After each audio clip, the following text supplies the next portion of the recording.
लोकसभा चुनाव के ऐलान के साथ ही राजनीतिक दलों ने अपनी तैयारियों को दोगुना कर दिया है। हालांकि पिछली बार की तरह इस बार भी 7 फेज में हो रही वोटिंग को लेकर विपक्ष ने सवाल खड़े कर दिए हैं। इस बार 19 अप्रैल को पहले फेज में वोटिंग होगी और 7 चरण की वोटिंग के बाद 4 जून को लोकसभा चुनाव के नतीजे आ जाएंगे। इस दौरान यूपी, बिहार और बंगाल में सबसे ज्यादा 7 चरणों में वोटिंग होनी है। पहले चरण की वोटिंग से लेकर काउंटिंग तक यानी 46 दिनों की एक लंबी प्रक्रिया को लेकर कांग्रेस समेत कई विपक्षी दलों ने सवाल खड़े किए हैं। पहले चरण की वोटिंग 19 अप्रैल को होगी, जबकि दूसरा चरण 26 अप्रैल, तीसरा 7 मई, चौथा चरण 13 मई, पांचवा चरण 20 मई, छठा चरण 25 मई और 7वां चरण के लिए मतदान 1 जून को किया जाएगा। देश भर में इलेक्शन की प्रक्रिया 46 दिन तक चलेगी, जबकि 4 जून को नतीजे के साथ ही नई सरकार का ऐलान हो जाएगा। विपक्ष इस बार भी वही सवाल उठा रहा है जो आज से 5 साल पहले या उससे पहले भी उठाया था, क्योंकि इस चुनाव की तारीखें भले ही अलग हो, लेकिन वोटिंग 7 चरणों में ही हो रही है।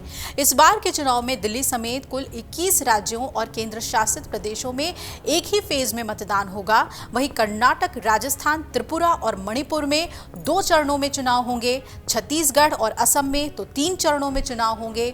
वहीं ओडिशा, मध्य प्रदेश और झारखंड में 4 चरणों में वोटिंग होगी। महाराष्ट्र और जम्मू कश्मीर में 5 चरणों में चुनाव होंगे और सबसे ज्यादा उत्तर प्रदेश, बिहार और पश्चिम बंगाल में पूरे 7 चरणों तक मतदान चलेगा। चुनाव प्रक्रिया में लग रहे लंबे वक्त को लेकर विपक्ष ने सवाल उठाए हैं। कांग्रेस अध्यक्ष ने 3 से 4 हफ्ते में चुनाव खत्म करने की नसीहत दी है। खड़गे ने कहा कि 7 चरणों का मतलब है कि लगभग सभी विकास कार्य रुक जाएंगे और लगभग 70 से 80 दिनों तक रुकने का मतलब है कि आप कल्पना कर सकते हैं कि देश कैसे प्रगति करेगा, क्योंकि चुनाव आचार संहिता के मुताबिक लोग नहीं चलेंगे, सामग्री की आपूर्ति नहीं की जाएगी, बजट खर्च नहीं होगा। इसलिए मेरे हिसाब से ये ठीक नहीं है। चुनाव 3 या 4 फेज के भीतर पूरे हो सकते थे। बसपा प्रमुख मायावती ने कहा कि देश में लोकसभा आम चुनाव 2024 के लिए तिथियों की घोषणा का स्वागत करते हैं। यदि ये चुनाव कम समय में करीब 3 या 4 चरणों में होता तो ज्यादा बेहतर होता। इससे समय और संसाधन दोनों की बचत के साथ ही चुनावी खर्च कम करना संभव होता। चुनावी माहौल भी लगातार तनावपूर्ण, जातिवादी और सांप्रदायिक बने रहने सहित और भी समस्याएं इससे दूर होती। इस बार चुनाव 7 चरणों में हो रहा है। 2019 में भी 7 चरणों में ही लोकसभा चुनाव संपन्न हुए थे। वहीं 2014 की बात करें तो 2014 में चुनाव 9 चरणों में खत्म हुए थे और 2009 से 6 फेज, जबकि 2004 में 4 चरणों में चुनाव हुए थे और वोटिंग कराई गई थी। एक तरफ विपक्ष लंबे चुनावों पर सवाल खड़े कर रहा है, वहीं बीजेपी का तर्क ये है कि लंबे समय का लाभ सभी पार्टियों को एक जैसा मिलेगा।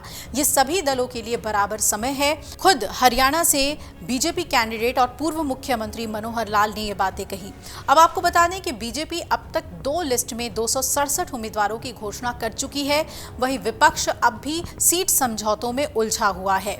लोकसभा चुनाव में पीएम मोदी के 400 पार के संकल्प के साथ ही एनडीए के दिग्गज मैदान में उतर चुके हैं। वहीं इंडिया अलायंस यानी इंडिया अलायंस की बात करें तो वो अभी भी समीकरण तैयार करने में जुटा हुआ है। नॉर्थ से साउथ तक फाइट बिल्कुल ही टाइट बताई जा रही है। पिछले चुनाव की तरह इस बार भी ईवीएम विपक्ष के निशाने पर है। विपक्ष का कहना है कि ईवीएम को लेकर देश भर में एक परसेप्शन है और इसकी विश्वसनीयता पर लगातार सवाल उठते रहे हैं। इस देश की जनता ईवीएम और वीवीपैट को लेकर चिंतित है। हालांकि विपक्ष के ईवीएम पर सवाल उठाने से पहले ही आयोग ने उनकी शंका दूर करने की कोशिश की।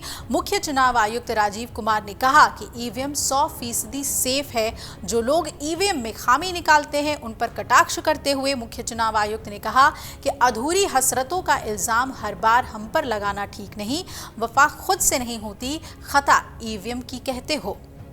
अब देखना है कि विपक्ष ने जो आरोप लगाए हैं 7 चरणों में हो रहे चुनाव को लेकर या फिर पूरी तैयारियों को लेकर, उस पर सरकार क्या जवाब देती है। हालांकि चुनाव आयोग ने अपनी पूरी तैयारी और योजना का ऐलान कर दिया है और इसी के तहत चुनाव संपन्न कराएंगे।